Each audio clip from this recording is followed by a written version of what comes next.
नमस्कार दोस्तों, welcome back to my channel. Friends, मैं आप सबका अपने चैनल स्टॉक्स फॉर लाइफ पे बहुत स्वागत करता हूं। Welcome to STFL family. Dear family members, बात की जाए रेलटेल का आईपीओ, उसकी लिस्टिंग दोस्तों हमें जल्दी ही देखने को मिलेगी। तो कल के दिन से दोस्तों उनके होने वाले हैं सब्सक्रिप्शन के स्टेटस स्टार्ट। करना क्या है दोस्तों, मैंने पहले ही बोल दिया था, लेकिन उसके लिए दोस्तों आपको इस वीडियो को पूरा देखना पड़ेगा, बिकॉज इसमें इनके वैल्यूएशन की भी एनालिसिस है कि इनकी वैल्यूएशंस कैसे हैं और मार्केट में दोस्तों इसको लेके क्या बज़ चल रहा है, करंट ग्रे मार्केट प्रीमियम कितना चल रहा है। ये फ्रेंड्स उनके लिए जिनको आईपीओ में पैसा लगाना बहुत ही अच्छा लगता है। एनीवेज, हमें दोस्तों देखने को मिला कि आईआरएफसी का जो आईपीओ था, means Indian railway finance corporation का, वो फेल हो गया।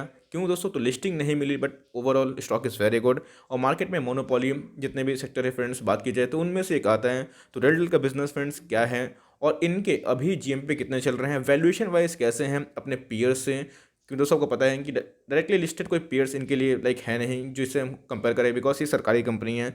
एनीवेज फ्रेंड्स, हमें पोस्ट इनके आपको पता है कि कभी भी रेलवेज़ की कोई शेयर की लिस्टिंग होती है तो उसमें प्रोमोटर का स्टेक बहुत ही इंपॉर्टेंट होता है कि प्रोमोटर ने अपने कितने परसेंट स्टेक को ऑफलोड करा, क्योंकि 75% 3 सालों में भाई निकालना होता है, जिसकी वजह से गिरावट में भी देखने को मिल जाए इन फ्यूचर। लेकिन दोस्तों वो खतरा टल चुका है। तो कितने परसेंट प्रोमोटर स्टेक ऑफलोड होने वाले हैं और क्या है पूरा दोस्तों माजरा और मैं क्या करने वाला हूँ, वीडियो के एंड में पता चल जाएगा। चैनल फर्स्ट टाइम होंगे सब्सक्राइब कर सकते हैं इस तरह क्वालिटी कंटेंट को सबसे पहले एक्सेस करने के लिए।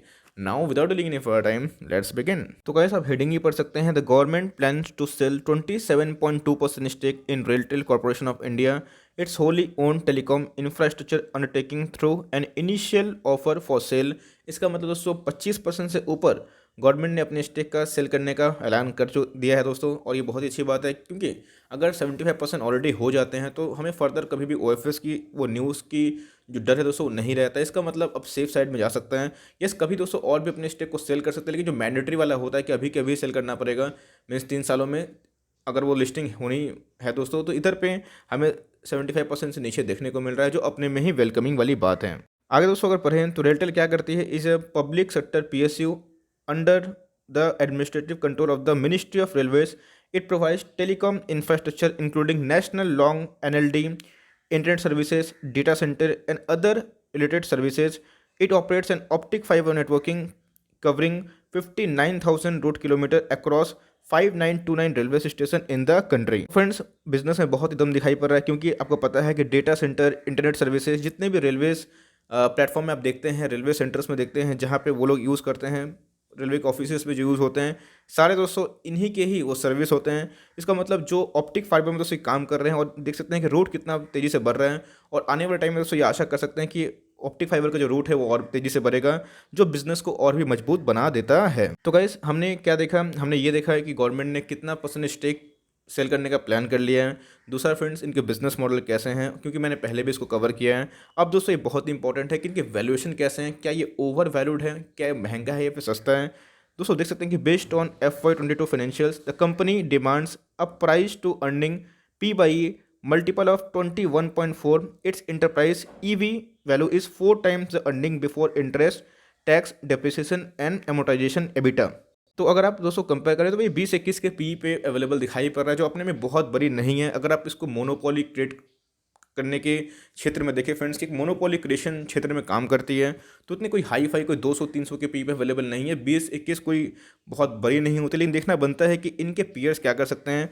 The company has no direct listed pair. आपको पता है कि भाई ये सरकारी कंपनी है, तो इनकी तुलना किसी और से हो नहीं सकती। लेकिन आपको पता है इंडस टावर जो पहले क्या थी, भारतीय Infratel, a listed company in the mobile communication infrastructure sector, has a price by earning multiple of 15 and EV EBITDA of 3। इसका मतलब अगर भारतीय इंफ्राटेल से कंपेयर करें तो उस हिसाब से थोड़ा महंगा है, लेकिन फ्रेंड्स क्वालिटी वाला स्टॉक है।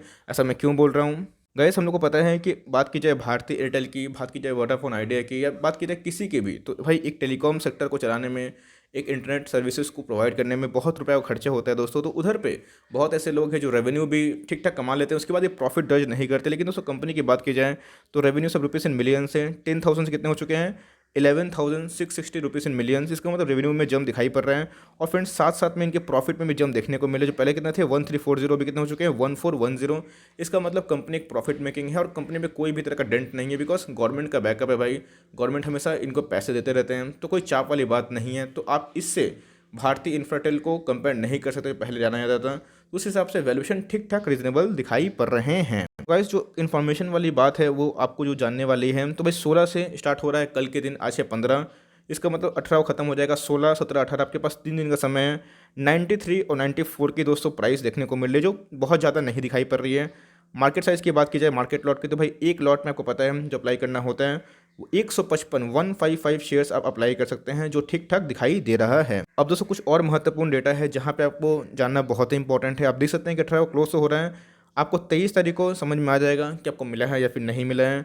बात की जाए रिफंड्स के, तो 24 से दोस्तों आना स्टार्ट हो जाएंगे, और क्रेडिट कब होगा, 24 को ही दोस्तों देखने को मिलेगा। लेकिन ये कभी कभी रिफंड तो लेट से भी आते हैं, ध्यान दीजिएगा। यूपीआई मैंडेट्स अगर आप बुक करते हैं तो उधर पे लास्ट डेट रहता है, बहुत लोग पूछते हैं सर रिफंड नहीं आ रहा है। ध्यान दीजिएगा, जब तक ब्लॉक अमाउंट का डेट रहता है उससे पहले दोस्तों नहीं आएगा। या किसी किसी का यूपीआई ट्रांजेक्शन फास्ट होता है तो जल्दी आ जाता है, और नहीं होता है तो ब्लॉक जो डेट है दोस्तों वो पहले ही यूपीआई मैंडेट में कंसिडर कर देता है, तो उसको ध्यान रखिएगा। आईपीओ लिस्टिंग 26 तारीख को देखने को मिल रही है। और फ्रेंड्स बात की जाए, निफ्टी बहुत तेज़ है, तो भाई आईपीओ का सीजन तो ऑन है। तो इस बीच में दोस्तों हमें डब्बा बाजार में जो ग्रे मार्केट प्रीमियम में भाव कितना मिल रहा है, अगर आप अप्लाई करते हैं तो मोर और लेस कितना उम्मीद कर सकते हैं, कितना प्रीमियम मिलने की आसार है। लेकिन उससे पहले आप देख सकते हैं फ्रेंड्स कि अगर आप चाहें तो 13 लॉट अप्लाई कर सकते हैं, जिसमें 2015 शेयर तक आ सकता है, जिसका अमाउंट कितना हो रहा है 1,89,410 रुपीज़। तो मैं आपसे रिक्वेस्ट करूंगा कि अपर बैंड में ही ट्राई करें। अगर आपको रिक्वेस्ट है, अगर आपको मन है कि सर बताइए कि अलॉटमेंट के चांसेस कैसे बढ़ा सकते हैं, तो मैं इसके ऊपर एक स्पेशल वीडियो शूट कर दूंगा कि भाई कौन कौन से वो ट्रिक हैं जहां से आप चाहें तो थोड़ी सी मीन्स 1-2% प्रोबेबिलिटी बढ़ जाती है। बहुत लोग बोलते हैं कि भाई 100% मिलता है, ऐसा नहीं होता, ये लक का भी गेम होता है, इस बात का ध्यान रखिएगा। तो इधर पे आप देख सकते हैं कि भाई 100% की अभी प्रोमोटर की होल्डिंग दिखाई पड़ रही है, जो बाद में कितनी हो जाएगी 72% के अराउंड। तो गाइस प्रीमियम तो बहुत ही हैंडसम चल रहा है, इसका मतलब हैंडसम है क्यों बोल रहा है, बहुत ही शानदार चल रहा है।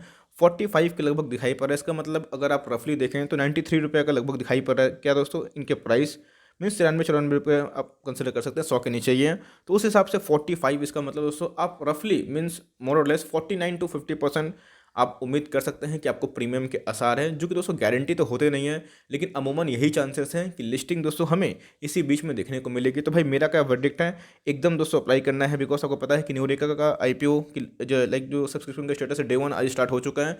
तो मैं दोस्तों उसको अवॉइड कर रहा हूँ, आप क्या कर रहे हैं ज़रूर बताइएगा। तो मेरे हिसाब से रेलटेल एकदम अप्लाई करने वाला आईपीओ बन सकता है। तो हमारा दोस्तों मंत्र वही है, सेकंड डे अप्लाई करना है, और लिस्टिंग गेन के लिए भी जाना चाहते हैं जा सकते हैं, बिकॉज अच्छा खासा देखने को मिल रहा है। आईआरएफसी में नहीं मिला कोई बात नहीं, क्वालिटी स्टॉक आपको मिल चुका है, तो आराम से होल्ड करिए फॉर लॉन्ग टर्म। अब दोस्तों रेलटेल के बारे में मैंने बता दिया, तो आप क्या करने वाले हैं, अप्लाई करने वाले हैं या फिर इसको छोड़ने वाले हैं, ज़रूर अपनी राय को साझा करें। मेरे हिसाब से दोस्तों एक मस्ट अप्लाई वाला मीन्स आईपीओ बन सकता है, जहां पे आपको लिस्टिंग गेन भी देखने को मिल सकता है, लॉन्ग टर्म तक होल्ड करते हैं तो फिर रिवॉर्डिंग भी हो सकता है। ये छोटी सी अपडेट थी फ्रेंड्स जो मैं आपको कन्वे करना चाहता था। आई होप दोस्तों ये एफर्ट आपको अच्छा लगा, अच्छी लगी वीडियो तो लाइक कर देगा, चैनल फर्स्ट टाइम तो याद से सब्सक्राइब भी कर सकते हैं। फर्दर कोई डाउट है तो उसको ड्रॉप कर सकते हैं, कोई स्टॉक का रिव्यू चाहिए उसका नाम भी ड्रॉप करेगा। I would love to make a video on your demand. तो गाइस मिलते हैं जल्दी ही, तब तक के लिए bye, thanks for watching friends, God bless you all.